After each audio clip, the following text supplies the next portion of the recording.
Before, the banks had all the power. They were holding our accounts, they were necessary to initiate payments, and the only door that they left open was through the cards, and the cards were products of the bank that they were selling, getting issuer fees on those payments. With PSD2, this has opened up. It shifts the power because before all the power was in the bank. Now this is being reclaimed by the TPPs, and we have the accesses. The European Commission has legislated that it's mandatory that those gates are open for us. So yes, this has been a big enabler.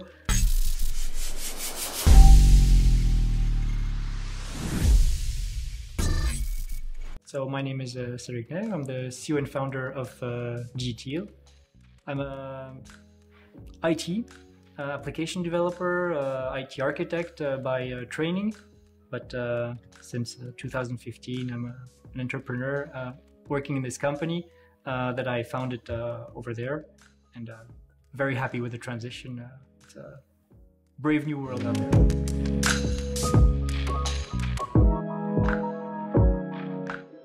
So, Digiteal is a SaaS company that provides API to do three things: send invoices, B2C, B2B invoices to a European standard called TPPs, collect on payments.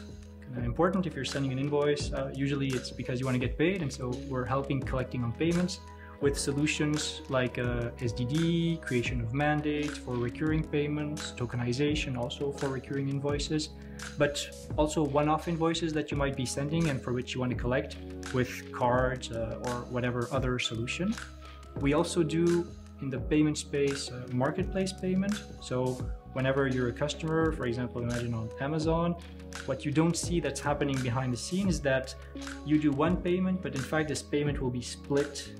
The marketplace operator will get its cut, the seller will get its cut, and so this requires some engineering on our side to be able to enable those merging and splitting of payments. And we also have a solution for buy now, pay later for B2B. As a company, when you're buying online and you're used to paying 30, 60 days after you get the invoice, well, you don't get that if you pay with a card. So you might be looking at solutions where you would like to have those payment terms, but the seller still gets his money directly. And the last part is access to bank statements, because after you send the invoice, you collect it on the invoice, you want to make sure that the money has arrived in your bank account. And so we give access to this information so that it can be embedded into the tools that you're using today, your ERP, your accounting solution, so that really the reconciliation can be done as fast as possible anytime that you get those statements.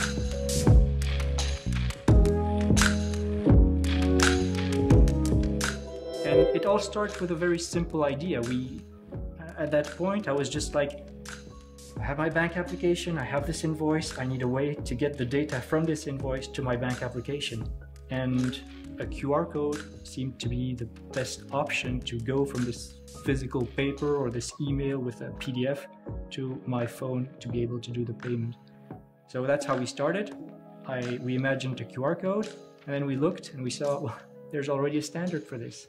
It has been defined what should be there. The only thing is that this standard was only used in the time in Austria and Finland, and there was nothing in Belgium. We love European standards because for us it's a way to provide a solution that will be used throughout Europe and not just in Belgium or just in one geography. So we embraced that, and I went to see all the banks in Belgium to tell them, well, you know, there's this standard that would be very helpful for your customers. So could you integrate that so that I will be able to scan my invoice with your bank application and to scan this QR code?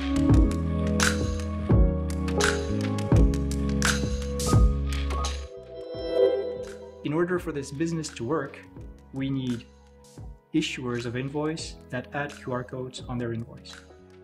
They're not editing those invoices from thin air. They're using tools.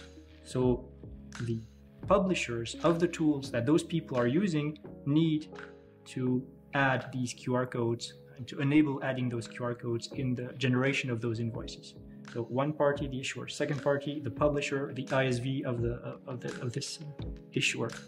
Then we need a customer that will see the invoice and that will have a bank application that will be able to scan this QR code.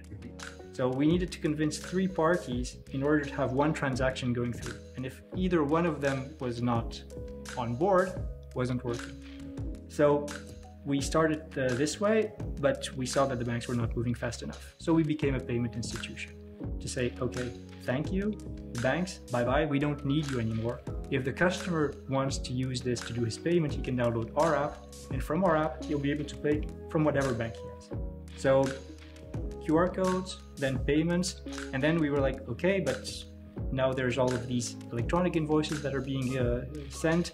We're, as I said, big believers of European standards. So, well, we were like, okay, very good. We need to be on this because this is the way the invoices will be delivered in the future. Forget about email, this is the way. And so we went on that too. And so today we have the full chain of presenting the invoice, collecting on the invoice, reconciling. And this we address to those ISVs as a full product. They can take all of it through our APIs and really have a lot of added value for their own products.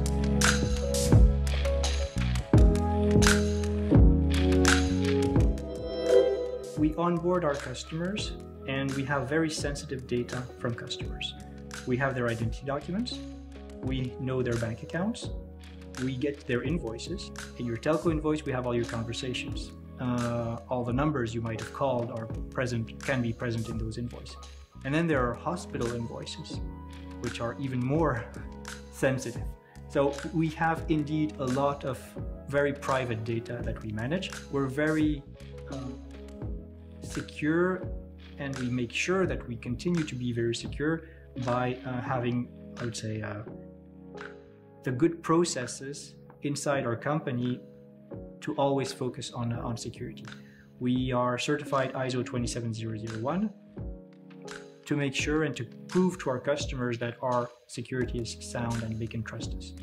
Because they're going to send us their documents, because they need to know that we're not going to do something funny with those or enable third parties to access those documents. So that's maybe another difference compared to competition. We have a SaaS platform, multi-tenant, but each tenant only, of course, sees its own data, and we're not monetizing the data that we collect. A lot of other actors in the sector are monetizing this data. So yes, they might be very secure, but your data is still sold to someone else, which might not be what you want. Yeah.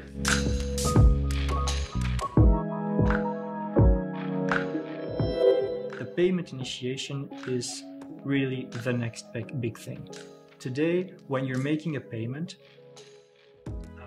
in Belgium, you will be using most of the time Bancontact as a payment solution. So a local scheme in order to do that. And as a seller, a merchant in Belgium, you will enable those Bancontact payments. It's great, works very well, it's rather cheap, so that's good. But what about the customers in France? If you enable just Bancontact, how can they pay? You know about EPI, so the European Payment Initiative, where Bancontact, Ideal, and others are trying to build up something for European payments. Well, next week we're getting out our own EPI. You won't have to wait for them anymore. And how are we doing that? We're doing that by using payment initiation and enabling, adding to the schemes what they need to cover the full Europe instead of just their country. So imagine what this would mean for Bancontact. It would mean that me as a merchant, having enabled just Bancontact, I would be able to receive payments from anywhere in Europe directly from the bank account of my customer. Through the same scheme, I don't need to change anything. I don't need to support Visa and MasterCard and pay those American companies to enable payments in Europe. No, I can use our European standards to do that. So that's really what we're focusing on, enabling European payments through payment initiation.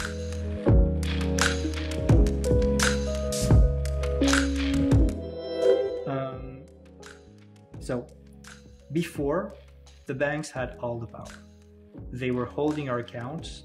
They were necessary to initiate payments, and the only door that they left open was through the cards, and the cards were products of the bank that they were selling, getting issuer fees on those payments. With PSD2, this has opened up. We like to say that the gates of the fortress have been opened, or we kind of say breached. And so this is great because it means that now your account and the payments that you'll be able to do not need to be only operated through your bank. We have those third-party payment providers that can enable this and can represent the customer in front of the bank, request those, getting this data, request payments being initiated, all of that. So that's great. It shifts the power because before all the power was in the bank. This power was shared with the schemes, Visa, MasterCard, the national schemes, as a way to distribute the payment services. Now this is being reclaimed by the TPPs, and we have the accesses. The European Commission has legislated that it's mandatory that those gates are open for us. So yes, this has been a big enabler.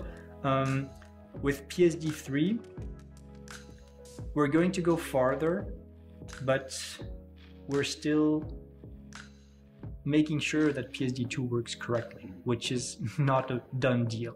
Yeah. When I'm doing a payment with a payment initiation in a bank and I'm in a browser, I still get a somehow crappier experience than I would have with the national payment scheme. And this needs to be on par if we really want to replace those payment methods with payment initiation.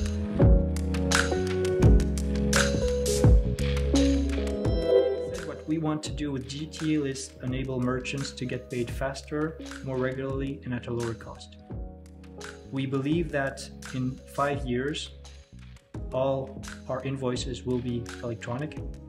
No more email, no more paper. So that's one thing. We believe that the payments will disappear. You will not see that you're paying anymore. It will become just part of the transaction with almost no friction. So payments disappearing, they're still going on, but you won't really see that it is happening. And we need to make sure that this is the way forward, because the merchants want a conversion rate of 100%. As a customer, we want a good customer experience. So really, we see that the disappearance of the payment is what's going to happen. We want to be the actors providing those services. So the rails for the electronic invoices and the seamless payment throughout.